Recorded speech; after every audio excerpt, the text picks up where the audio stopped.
All right, let's talk about one of the most legendary jobs in the skilled trades, becoming an elevator mechanic.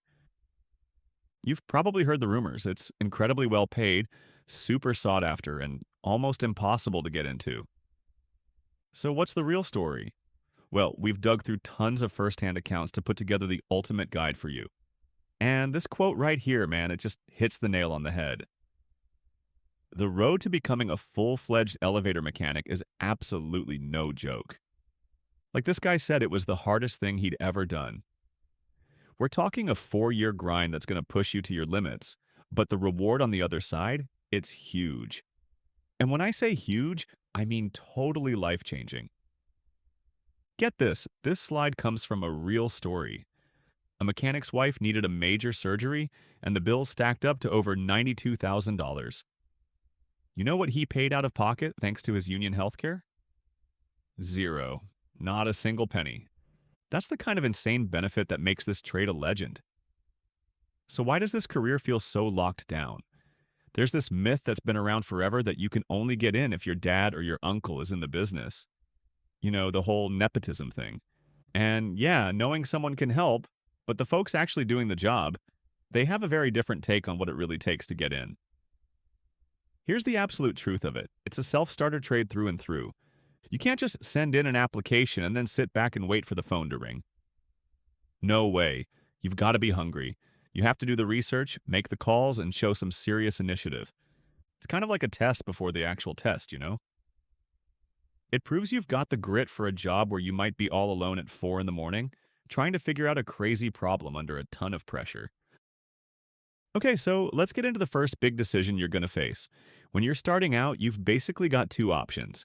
You can join the union, that's the International Union of Elevator Constructors, or IUEC for short, or you can go with a non union company. And let me tell you, the community has some very strong opinions on this one. The consensus is, well, it's not even a debate. It's overwhelmingly pro union, and for some pretty big reasons. With the union, you're looking at way higher pay for the exact same work. Those absurd benefits we were just talking about, a world class training program, and they control a huge piece of the market. The non union path. Sure, it's often an easier way to get your foot in the door, but that usually means taking a hit on pay and getting just a tiny fraction of the benefits. All right, so you've decided you're going for that coveted union spot. Awesome. But how do you make your application stand out from the hundreds, sometimes even thousands of other people applying, especially if you don't have any experience in the field? This is going to surprise you. You can just throw that idea that you need to be a construction pro right out the window. Seriously, we found stories of people getting in who were bartenders, retail managers, guys who owned pizza shops, and even people coming straight from a desk job. One mechanic actually said the best apprentices he gets are from the service industry because they've got great attention to detail and they haven't picked up any bad habits. So if it's not about having years of experience, then what is it about? It's about these 5 things right here. These are the absolute non-negotiable fundamentals. The mechanics will tell you, look, I can teach you the trade, but I can't teach you work ethic. Show up on time every single day. Listen when your mechanic is talking. Put your phone away and show that you want to be there by learning the basics, like the names of your tools and how to read a tape measure. That's the stuff that gets you a glowing review. Okay, now, if you want to really juice your application and jump ahead of the pack, these certifications are what the pros recommend. Getting your OSHA 10 or OSHA 30 safety card, that's huge. A basic welding certificate, anything that shows you can read blueprints, all of this stuff adds points to your application score and can seriously boost your rank on the hiring list. So you've polished up your resume, you've got the certs, you're looking good, but now you have to face the two biggest gatekeepers in this whole process: the aptitude test and the interview. And look, there's no way to sugarcoat this. This part is critical. The union uses a test called the Elevator Industry Aptitude Test, or EIAT. It covers mechanical comprehension, some basic math, and reading skills.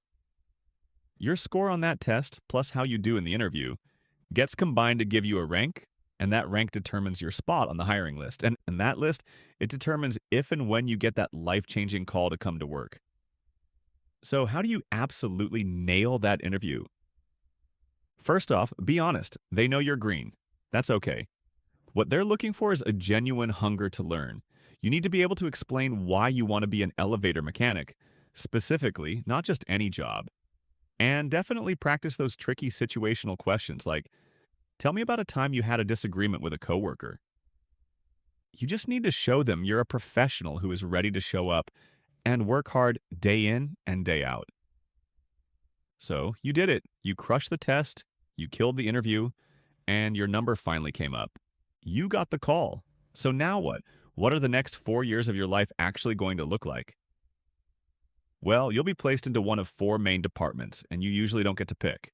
Most new apprentices or probies start in new installation. That means you're on a construction site building brand new elevators from the ground up. From there, you could end up in modernization, ripping out old gear, or in repair, fixing major breakdowns, or even in service, where you're the go to person for a whole route of buildings. Each one is its own little world.